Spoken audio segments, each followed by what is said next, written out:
Hello dears, welcome to my YouTube channel. അപ്പോൾ assistant salesman എക്സാമിന് ഇനി വളരെ കുറച്ച് ദിവസങ്ങളേ ഉള്ളൂ. ശരിക്കും പറഞ്ഞാൽ ഒരു 24 ഡേയ്സ്.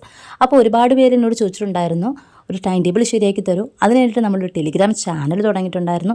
പക്ഷേ റെസ്പോൺസൊക്കെ വളരെയധികം കുറവായതുകൊണ്ട് തന്നെ അതിലോട് കൂടുതൽ എനിക്ക് ആക്റ്റീവായിട്ട് നിൽക്കാൻ തോന്നിയില്ല. ശരിക്കും ഞാനും നിങ്ങളോടൊപ്പം പഠിക്കുന്നത് കൊണ്ട് തന്നെ കുറച്ച് എൻ്റെ കയ്യിൽ മിസ്റ്റേക്ക് ഉണ്ട്. കാരണം നമ്മളത് പെട്ടെന്ന് തുടങ്ങിയതായിരുന്നു. അപ്പോൾ നേരത്തെ മുൻകൂട്ടി അതിനെക്കുറിച്ചുള്ള കാര്യങ്ങളൊന്നും അറിയില്ല. തീർച്ചയായിട്ടും അടുത്തൊരു എക്സാമിന് നമ്മൾ നേരത്തെ എല്ലാം സെറ്റ് ചെയ്ത് വെച്ച് കറണ്ട് അഫയേഴ്സ് ആയാലും അതുപോലെ പ്രീവിയസ് ഇയർ ക്വസ്റ്റ്യൻസ് എല്ലാം നമ്മൾ SCRT പോർഷൻസ് എല്ലാം സെറ്റ് ചെയ്ത് വെച്ചിട്ട് നമ്മൾ തുടങ്ങാമെന്ന് വിചാരിക്കും. ഒരുപാട് പേര് ചോദിച്ചിരുന്നു, ഇനി കുറച്ചധികം ദിവസങ്ങളേ ഉള്ളൂ, അപ്പോൾ ഈ അസിസ്റ്റൻറ്റ് സെയിൽസ്മാനെ ഇനി പഠിച്ചിട്ട് കാര്യമുണ്ടോ? ഒരുപാട് പേര് ചോദിച്ചിരുന്നു, ഒരു ടൈം ടേബിൾ തരുമോ? ശരിക്കും പറഞ്ഞാൽ ഞാൻ ടൈം ടേബിൾ വച്ചിട്ട് പഠിക്കുന്ന ഒരാളൊന്നുമല്ല. എനിക്ക് തോന്നുന്നത് പോലെ പഠിക്കുന്നതാണ്. ശരിക്കും എൻ്റെ മനസ്സിന് എങ്ങനെയാണോ, ഇപ്പം ഇന്ന് ഞാൻ രാവിലെ മുതൽ രാത്രി വരെ വേണമെങ്കിൽ ഞാൻ ഹിസ്റ്ററി പഠിക്കുന്നു, അല്ലെങ്കിൽ ഞാൻ മാത്സ് പഠിക്കുന്നു, അങ്ങനെയാണെങ്കിൽ അങ്ങനെ തന്നെ കണ്ടിന്യൂ ചെയ്യുന്ന ആളാണ്. അല്ലെങ്കിൽ എനിക്കിന്നൊന്നും പഠിക്കാൻ തോന്നിയില്ല എന്ന് വെച്ചാൽ ഞാൻ ജസ്റ്റ് മലയാളം മാത്രം വായിച്ച് പോവുക, അങ്ങനെയൊക്കെയാണ്. അപ്പോൾ ഒരു ടൈം ടേബിൾ, ഒരു ചിട്ടയായ പഠനം, ടൈം ടേബിളോട് കൂടിയുള്ള പഠനം അങ്ങനെയൊന്നും എനിക്കില്ല. അപ്പോൾ ഒരുപാട് പേര് ഇങ്ങനെ ടൈം ടേബിൾ ചോദിച്ചിട്ടുണ്ടായിരുന്നു. അപ്പോൾ ശരിക്കും ആദ്യമൊന്നും ഞാൻ ഇത് വലിയ കാര്യമായിട്ട് എടുത്തില്ല. കാരണം എനിക്ക് താല്പര്യമില്ല, ഈ ടൈം ടേബിൾ തയ്യാറാക്കുന്നതിനോടൊന്നും താല്പര്യമില്ല.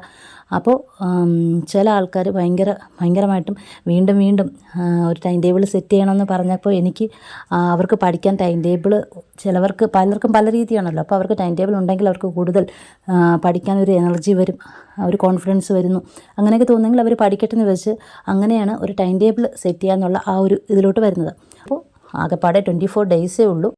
20 ഡേയ്സ് നമുക്ക് പഠനവും ഒരു 4 ഡേയ്സ് റിവിഷനും അങ്ങനെയുള്ളൊരു പ്ലാനാണ് ഞാൻ ഉദ്ദേശിച്ചിരിക്കുന്നത്. ആകെ 24 ഡേയ്സ് നമുക്ക് ആകെ റിവിഷന് കിട്ടുന്നത് 4 ദിവസമാണ്. ഇതിൽ 20 ദിവസം നമ്മൾ പഠിക്കുകയാണ് ചെയ്യുന്നത്. ഇതിൽ ഞാൻ എല്ലാ ടോപ്പിക്കും പറയുന്നില്ല. അതായത് നോൺ GK ആണ് പറയുന്നത്. കറണ്ട് അഫെയർസ് ഉൾപ്പെടുന്നുണ്ട്, Malayalam, maths, English, current affair. ഇതിത്രയും നമ്മൾ ഇനി വരുന്ന നാളെ മുതൽ രാവിലെ 4 മണി മുതൽ ഉച്ചയ്ക്ക് 12 മണി വരെ ഈ ടോപ്പിക്കുകളായിരിക്കും പഠിക്കുന്നത്. അപ്പോൾ ഉച്ചയ്ക്ക് ശേഷമുള്ള ബാക്കി സമയങ്ങളിൽ നിങ്ങൾ ബാക്കിയുള്ള പോർഷൻസ് പഠിക്കുക. ഈ ഒരു ചുരുങ്ങിയ ദിവസം കൊണ്ട് അതിൻ്റെ ടൈം ടേബിൾ ഇൻക്ലൂഡ് ചെയ്യുക എന്ന് പറയുന്നത് ഭയങ്കര പാടാണ്. ഓരോരുത്തരും ഓരോ രീതിയിലായിരിക്കും പഠിക്കുന്നത്. അപ്പോൾ നമ്മുടെ മെയിൻ ഫോക്കസ് എന്ന് പറയുന്നത് ഈ മലയാളം, ഇംഗ്ലീഷ്, കറണ്ട് അഫെയർ ആ ഒരു ഏരിയയാണ്. അപ്പോൾ അതിൽ തന്നെ നമുക്ക് മാർക്ക് ഒരുപാട് സ്കോർ ചെയ്യാൻ പറ്റും. അപ്പോൾ നമുക്ക് എന്തായാലും ടൈം ടേബിളിലേക്ക് പോകാം. ആദ്യം പറയുന്നത് കറണ്ട് അഫയേഴ്സിൻ്റെ കാര്യമാണ്. എവിടം വരെയുള്ള കറണ്ട് അഫയേഴ്സ് പഠിക്കണം എന്നൊക്കെ ഒരുപാട് പേര് ചോദിക്കാറുണ്ട്. അപ്പോൾ മെയിനായിട്ടും ഞാനൊരു 2 കാര്യങ്ങളാണ് പറയുന്നത്. ഒന്നാമത്തത്, നമ്മൾ കറണ്ട് അഫയേഴ്സ് 2025 ജനുവരി മുതൽ ജൂലൈ പകുതി വരെയുള്ള കറണ്ട് അഫയേഴ്സ് നമ്മൾ പഠിച്ചിരിക്കണം. അതിനായിരിക്കണം നമ്മൾ കൂടുതൽ ഇമ്പോർട്ടൻസ് കൊടുക്കേണ്ടത്.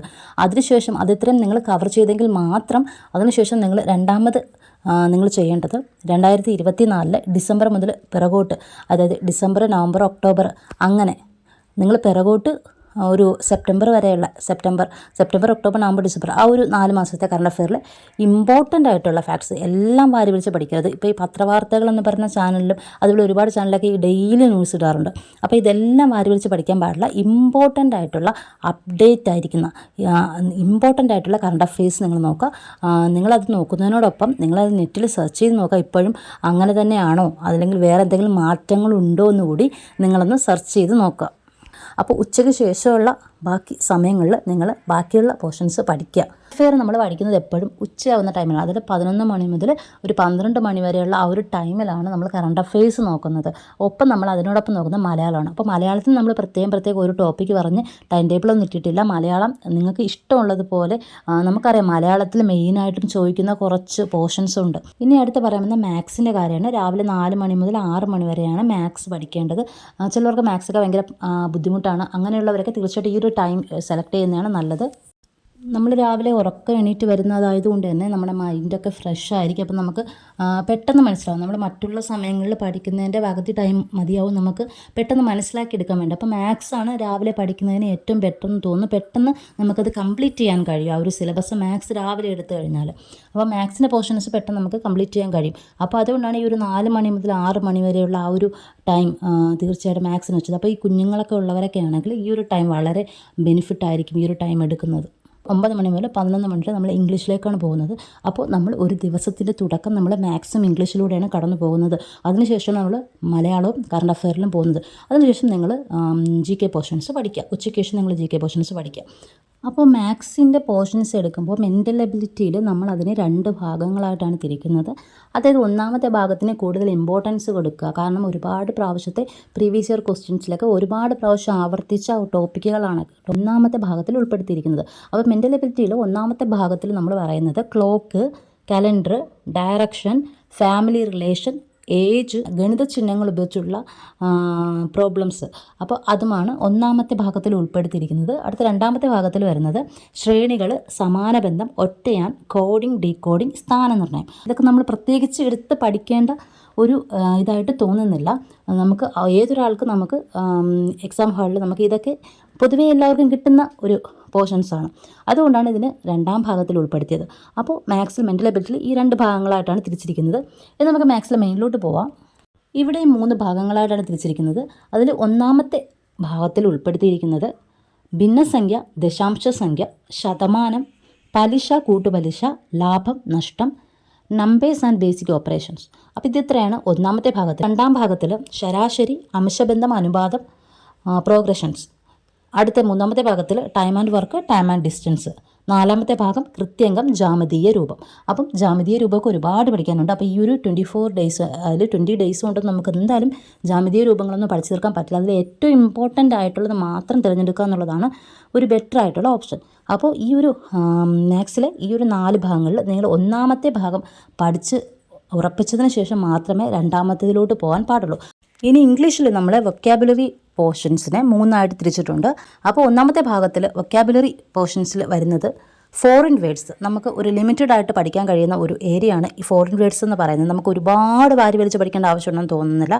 അത് കഴിഞ്ഞിട്ട് ഫ്രേസൽ വെർബാണ്, ശേഷം ഇഡിയംസ്, ശേഷം കളക്റ്റീവ് നൗൺസ്, അത് one word substitute, singular, plural, prefix, suffix, change of gender. അടുത്തത് മൂന്നാം ഭാഗത്തിൽ വരുന്നത് compound words, synonym, antonym, confused words, meaning of abbreviation. ഇനി ഇംഗ്ലീഷിൽ ഗ്രാമർ പോർഷനിലോട്ട് പോകുമ്പം അതിനെ നമ്മൾ 3 ഭാഗങ്ങളായിട്ട് തിരിച്ചിട്ടുണ്ട്. ഒന്നാമത്തെ ഭാഗത്തിൽ പറയുന്നത് question tag, reported speech, active and passive voice, tense. അപ്പോൾ ഇതൊരു കോംബോ ആണ്, കാരണം ഇതില്ലാത്ത ക്വസ്റ്റ്യൻ പേപ്പർ വളരെ വിരളമാണ്. രണ്ടാമത്തെ ഭാഗത്തിൽ വരുന്നത് agreement of subject and verb, articles, tenses in conditional sentence, degree of comparison. ഇതും വളരെ ഇമ്പോർട്ടൻ്റ് ആണ്. ഇതിൽ മൂന്നാമത്തെ ഭാഗത്തിൽ പ്രിപ്പോസിഷൻ, ജെറൻസ്, സെൻറ്റൻസസ്, അതായത് ഇൻ്റർചേഞ്ച് ഓഫ് സെൻറ്റൻസസ് ആണ് കേട്ടോ. അടുത്ത part of speech. Day 1 Wednesday 4 AM to 6 AM ക്ലോക്കും ഡയറക്ഷനുമാണ് പഠിക്കേണ്ടത്. അത് കഴിഞ്ഞിട്ട് 9 AM to 11 AM question tag, ശേഷം 11 to 12 PM current affairs plus Malayalam. ഈ ഒരു 11-12 മണി എന്ന് പറയുന്ന ടൈമൊക്കെ ശരിക്കും നമ്മൾ രാവിലെ എണീറ്റതിൻ്റെ ക്ഷീണമൊക്കെ കാരണം നമുക്ക് ഉറക്കവും അത് എനർജി കുറവൊക്കെ തോന്നും. അപ്പോൾ ആ ഒരു സമയത്ത് ശരിക്കും കറണ്ട് അഫെയർസൊക്കെ എവിടെയെങ്കിലും കിടന്നുകൊണ്ടോ നമുക്ക് വായിച്ച് പഠിക്കാവുന്നതേ ഉള്ളൂ. ഡേ 2 മാത്സിൽ വരുന്നത് ശതമാനം, ഇംഗ്ലീഷിൽ ഫ്രേസൽ വെർബാണ്. ഡേ 3 പലിശ, കൂട്ടുപലിശ, ഇംഗ്ലീഷിൽ റിപ്പോർട്ടഡ് സ്പീച്ചും ഫോറിൻ വേർഡ്സുമാണ് വരുന്നത്. അടുത്ത day 4 calendar, active and passive voice. Day 5 numbers and basic operation, family relation, ഇംഗ്ലീഷിൽ ടെൻസും ഇഡിയംസുമാണ് വരുന്നത്. ഡേ 6 ലാഭം, നഷ്ടം, ഇംഗ്ലീഷിൽ ടെൻസ്, ഇഡിയംസ്. ഡേ 7 ഭിന്നസംഖ്യ, ദശാംശ സംഖ്യ, ഇംഗ്ലീഷിൽ വന്നിട്ട് കളക്റ്റീവ് നൗൺസ്, സിനോണിംസ്, ആൻറ്റോണിംസ്. പിന്നെ വരുന്ന ഡേ 8 ആണ്. അപ്പോൾ ഈ ഒരു 7 ഡേയ്സ് പഠിച്ചതിനെ റിവിഷൻ ചെയ്യുക എന്നുള്ളതാണ് ഡേ 8 വരുന്നത്. അത് നെക്സ്റ്റ് വെനസ്ഡേ ആണ്. ശേഷം നമ്മൾ ഡേ 9 വീണ്ടും പോവുകയാണ്. ഡേ 9 നമ്മൾ മാത്സ് ഏജാണ് പഠിക്കുന്നത്. Age problems, age related problems ആണ്. 9 to 11 നമ്മൾ കളക്റ്റീവ് നൗൺസ് 10 പഠിക്കുക, ഇഡിയംസ് 10 പഠിക്കുക, ഫോറിൻ വേർഡ്സ് 10 പഠിക്കുക. ശേഷം ഡേ 10 നമ്മൾ ശരാശരി, ഇംഗ്ലീഷിൽ വന്നിട്ട് agreement of subject and verb. Day 11 4 to 6 നമ്മൾ സ്ഥാനനിർണ്ണയം, കോഡിംഗ് ആൻഡ് ഡീകോഡിംഗ്, ഇംഗ്ലീഷിൽ ആർട്ടിക്കിൾസ്, പ്രിഫിക്സ്, സഫിക്സ്. ഡേ 12 നമ്മൾ മാത്സിൽ പഠിക്കുന്നത് അംശബന്ധം, അനുപാതം. അതുപോലെ ഇംഗ്ലീഷിൽ degree of comparison, compound words. Day 13 ശ്രേണികൾ, പ്രോഗ്രഷൻ, ഇംഗ്ലീഷിൽ one word substitute. Day 14 time and work, tenses in conditional sentences. Day 15 4 to 6 AM നമ്മൾ പഠിക്കുന്നത് ഒറ്റയാൻ, സമാനബന്ധം. 9 to 11 ഇംഗ്ലീഷിൽ പഠിക്കുന്നത് പ്രിപ്പോസിഷൻ, കൺഫ്യൂസ്ഡ് വേർഡ്സ്. ഡേ 16 റിവിഷനാണ്. ഈ ഒരു 7 ഡേയ്സ് പഠിച്ചാൽ നിങ്ങൾ എവിടെയെങ്കിലും നിങ്ങൾക്ക് തീർക്കാൻ കഴിയാത്ത പെൻഡിങ് പോർഷൻസൊക്കെ ഉണ്ടെങ്കിൽ നിങ്ങൾ ഇവിടെ റിവിഷൻ ഡേയിൽ നിങ്ങൾ പഠിച്ച് തീർക്കുക, മാക്സിമം റിവൈസ് ചെയ്യുക. ടൈം ആൻഡ് ഡിസ്റ്റൻസ് ഇംഗ്ലീഷിൽ ജെറൻസ് ആണ്. Day 18 4 to 6 time and distance ഇംഗ്ലീഷിൽ one word substitute meaning of abbreviation. Day 19 4 to 6 maths പഠിക്കുന്നത് കൃത്യാങ്കം.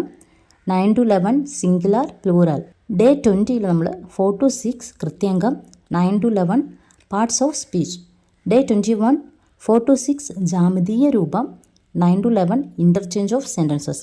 ജാമിതീയ രൂപം ലാസ്റ്റ് ഉൾപ്പെടുത്തിയതിന് കാരണം നമുക്കത് എന്തായാലും കംപ്ലീറ്റ് പഠിച്ചു തീർക്കാൻ പറ്റില്ല. അതുകൊണ്ട് ഈ ഒരു ഇത്രയും ദിവസം കൊണ്ട് നിങ്ങൾക്ക് എന്തായാലും അത് കംപ്ലീറ്റ് ചെയ്യാൻ കഴിയില്ല. 22 ലാസ്റ്റ് ഡേയിൽ നമ്മൾ മാത്സ് 4 AM to 6 AM ജാമിതീയ രൂപമാണ്. 9 to 11 ചേഞ്ച് ഓഫ് ജെൻഡർ ആണ്. നാളെ മുതൽ ഇതെങ്കിലും സ്റ്റാർട്ട് ചെയ്യുക. തീർച്ചയായിട്ടും നിങ്ങൾക്ക് നന്നായിട്ട് മാർക്ക് സ്കോർ ചെയ്യാൻ കഴിയും. Thank you so much for watching.